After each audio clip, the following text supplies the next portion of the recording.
Right. Hi, guys. It's Lance here with Justin to a very special edition of Read This.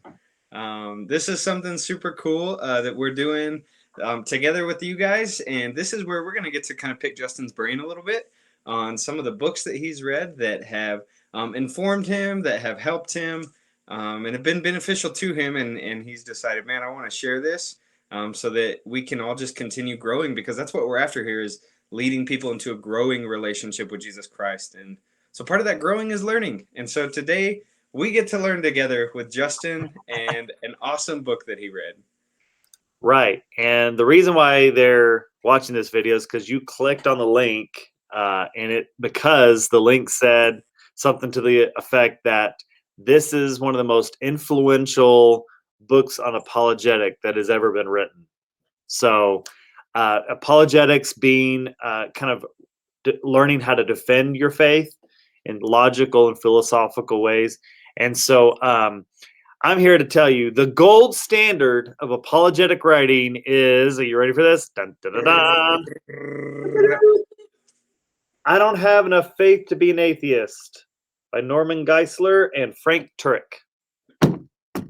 It is, Lance, it is such a good book. It's the gold standard. It's kind of like, I'm not going to call like Geisler the father of apologetics because I mean that's with whatever. But brilliant minds. The combination of Geisler and Turek is just some of the best apologetic writing all in one book. It's kind of the gold standard. It's a fairly old book, but when I say old, we're talking like 2004 or something like that.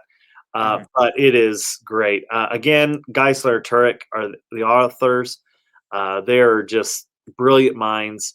To summarize the book is basically they weave in these arguments that there is a logical strand through faith in Jesus, and the illogical strand, illogical stance with atheism. And so it's just a fantastic book. Yeah, no, it is incredible. I love it. You recommended it to me and I read it, and it's really good. You guys have to pick this one up. Now, Justin, when it comes to readability, meaning like how easy or difficult is this book to read? Is this something I can, sit down in an afternoon and read? Is this something I need a dictionary maybe to like walk through with me? How easy or difficult is this to read? So one being very difficult, one being like C.S. Lewis, and 5 being like just an easy read, like an Andy Stanley or something like that. This is a 2, my friend. It is not easy. I found it, of course, now, granted, this is my opinion, right? I mean, and you're based on my education and my understanding on how fast I read and all that kind of stuff. But anytime, and maybe it's with any kind of book like this, any kind of books that try to connect philosophy and argument and reason, and I mean, I just tend to get bogged down, and so I find it difficult to read, even though in this book, before each chapter, there is in a sense, an outline. If you remember, there's like an outline in each chapter that helps you keep. There's a reason why that's there, in my opinion, to kind of help you keep on track. Because I'm like sitting there going, these guys are talking way over my head, and I get bogged down with philosophy. It's not my wheelhouse. Talk to me about like science proofs. That's a little bit more concrete. But when you start talking about reason and philosophy, then I'm like, oh goodness. So hard read, but very, very worth it. Yeah, I like that. I would agree with that 100% too. Now, readability is one thing. Another thing is how informational would you say this book is? Like, as far as something that's going to give me new information or old information? Is this repetitive to other things you've read? What is your opinion on that? Right, and again, you're exactly right. It's my opinion. So, I would say for me, this was one being review. This was brand new, earth shattering revelation to me. And maybe the reason for that is because it was the first true apologetic book I read. Mm, So this was very new to me, and arguments that I've heard before, like, of course, like cause and effect.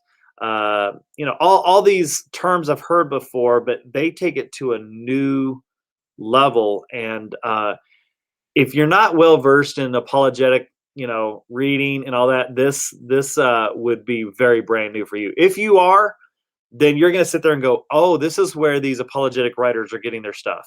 I mean, got it. this is like the gold standard, in my opinion, my humble Yeah. opinion. Yeah, no, that's cool. I like that. Now, okay, so this is, you've said this is kind of a little bit of a difficult read, but man, there's some great information in it.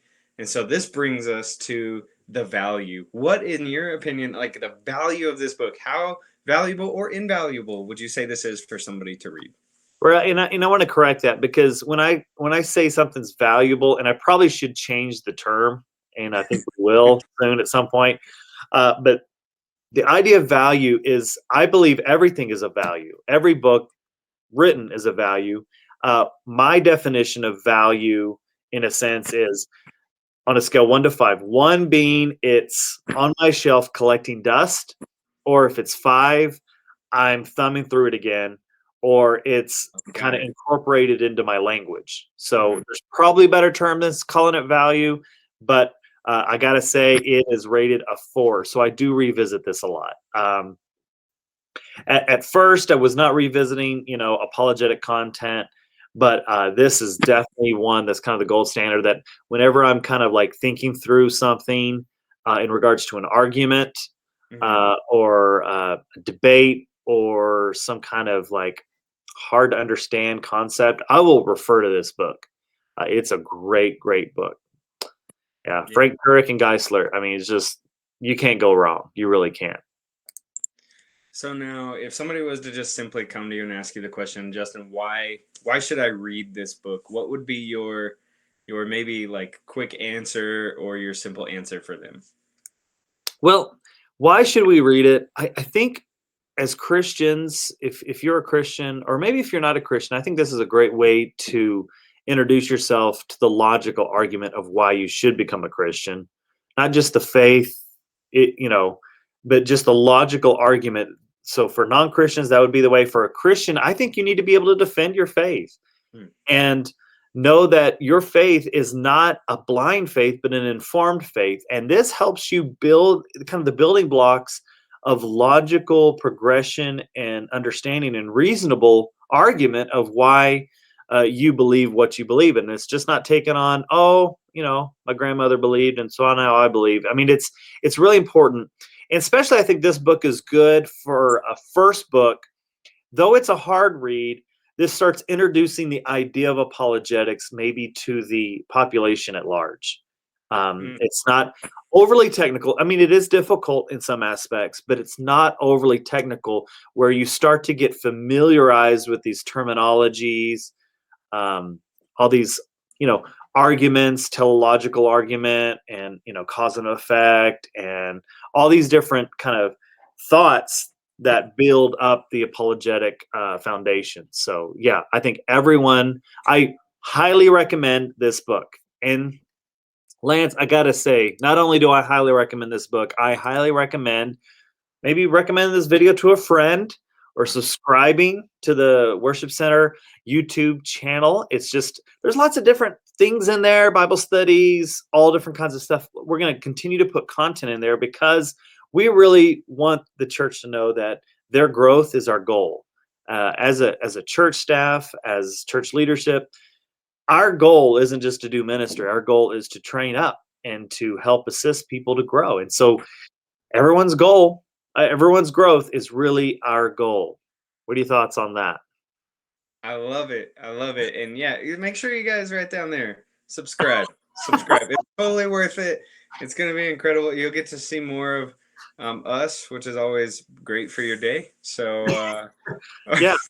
Uh, or you sit there and go, well, at least I'm not them. yeah, that's true. You could either way, it's a win for you. So hey, make sure you guys subscribe, and we're gonna be back with more of this. So Justin, thank you so much for sharing everything with us today and Yeah. talking us through this this book. I thought that was awesome. Awesome. See you later.